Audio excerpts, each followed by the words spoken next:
यह कहानी है चार ऐसे दोस्तों की जो अपने विषय के ज्ञाता थे, परंतु सिर्फ ज्ञान होना काफी नहीं, उसे सही तरह से इस्तेमाल करने की बुद्धि भी जरूरी है। आइए जानते हैं कि बुद्धि बड़ी है या ज्ञान। एक दिन चार मित्र चारों काशी पढ़ने गए। एक व्याकरण पढ़ने लगा, दूसरा ज्योतिष, तीसरा वैद्यक और चौथा न्याय। खूब पढ़ लिख कर कई वर्ष बाद वे अपने गांव की ओर वापस चल पड़े। रास्ते में एक नगर आया। दोपहर का समय था, धूप तेज थी।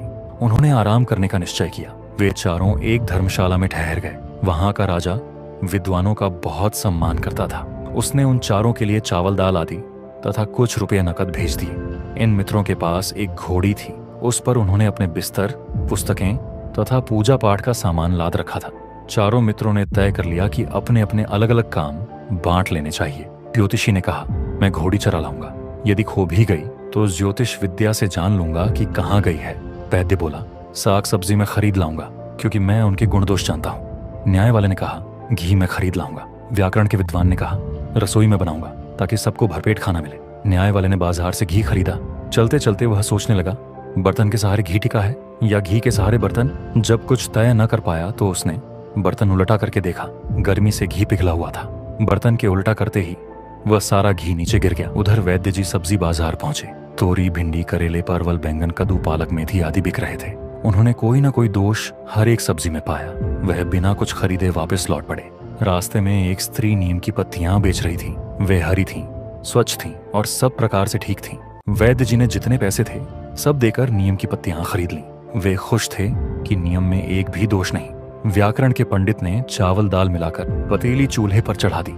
जब खिचड़ी पकने लगी तो खदबद खदबद की आवाज होने लगी। उन्होंने अशुद्ध है सत्यम वद होना चाहिए ऐसा कहते हुए कड़छी से पतीली को पीटना शुरू कर दिया। जब फिर वही आवाज आती रही तो व्याकरण के पंडित सह न सके। उन्होंने पतीली ले जाकर कूड़े में उलट दी। जब आवाज बंद हो गई तो पंडित जी को चैन पड़ी। उधर ज्योतिषी जी घोड़ी चराने ले गए थे। पीपल की शीतल छाया देखकर वे आराम करने लगे। झट उन्हें नींद आ गई। घोड़ी चरती चरती एक पहाड़ी पर चढ़ गई। थोड़ी देर बाद वह दूसरी तरफ उतर गई। ज्योतिषी जी की नींद खुली तो घोड़ी वहां न थी।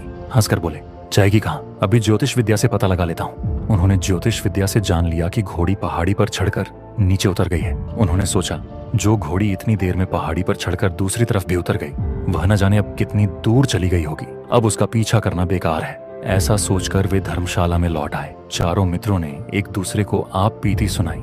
फिर वे बिना भोजन किए ही संतोष करके सो गए। सुबह होते ही धर्मशाला में हलचल मच गई। राजा के सैनिक वहां आ पहुंचे और चारों मित्रों से बोले, राजा ने तुम्हें अपने दरबार में बुलाया है। चारों मित्रों को राजा ने अपने दरबार में बुलाया। चारों मित्र चकित हो गए। वे सोचने लगे कि आखिर राजा ने उन्हें क्यों बुलाया होगा, लेकिन अब तक उनके पास कोई और उपाय नहीं था। तो वे सैनिकों के साथ महल की ओर चल पड़े। महल पहुंचने पर राजा ने उन्हें देखा और मुस्कुराकर कहा, सुना है तुम चारों महान विद्वान हो, लेकिन विद्या का सही मूल्य तभी समझ में आता है जब उसे जीवन में उपयोग किया जाए। इसलिए मैं तुम चारों को चार अलग अलग प्रश्न देता हूँ। यदि तुम इनका सही उत्तर लेकर आए तो मैं तुम्हें इनाम दूंगा, लेकिन यदि असफल रहे तो तुम्हें यह स्वीकार करना होगा कि केवल पुस्तकों से प्राप्त ज्ञान पर्याप्त नहीं होता। चारों मित्रों ने सिर झुकाकर राजा की बात मान ली। राजा ने उन्हें उनके उनके विषयों के अनुसार प्रश्न दिए। ज्योतिषी से राजा ने पूछा, मेरे राजमहल के सबसे अनमोल रत्न की चोरी हो गई है। क्या तुम अपनी ज्योतिष विद्या से बता सकते हो कि वह कहाँ है?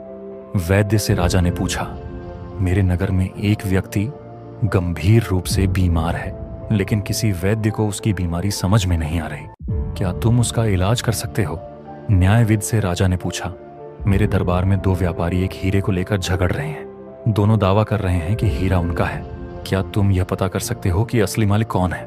व्याकरण के पंडित से राजा ने पूछा, मेरे पास एक पुराना शिलालेख है जिसे कोई पढ़ नहीं पा रहा। क्या तुम इसे पढ़कर उसका सही अर्थ बता सकते हो? राजा ने उन्हें एक दिन का समय दिया और कहा, कल सुबह तुम अपने अपने उत्तर लेकर आओ, तब तय होगा कि बुद्धि बड़ी है या केवल ज्ञान। आगे क्या होगा? क्या चारों मित्र इन सवाल का जवाब दे पाएंगे? चारों मित्र राजा के दिए गए प्रश्नों को हल करने के लिए निकल पड़े। वे अपने अपने ज्ञान पर गर्व कर रहे थे और सोच रहे थे कि यह परीक्षा उनके लिए कठिन नहीं होगी।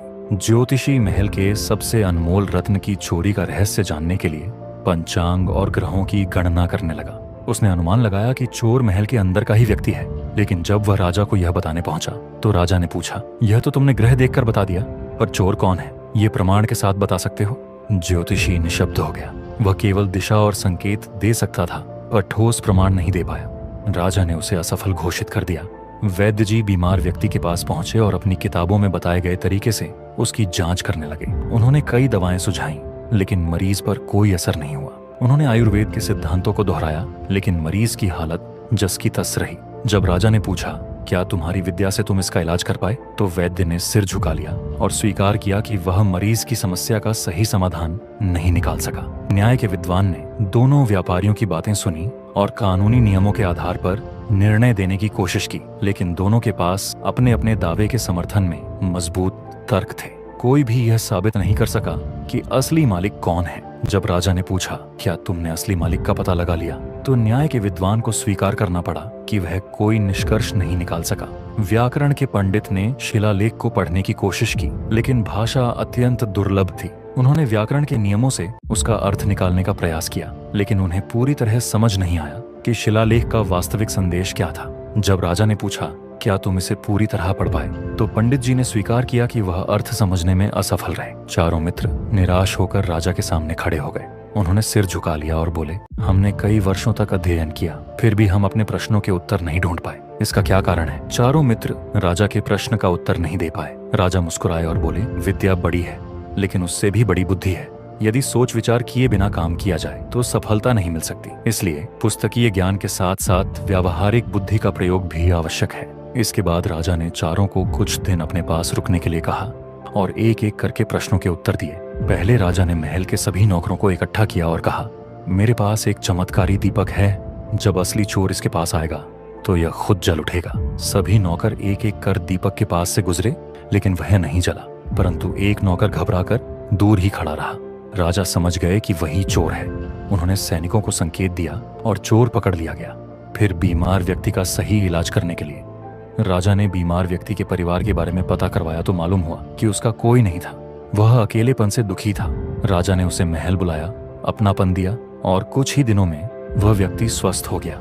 राजा बोले, बीमारी केवल शरीर की नहीं होती, कभी कभी मन की भी होती है, और उसका इलाज प्रेम और अपनापन है।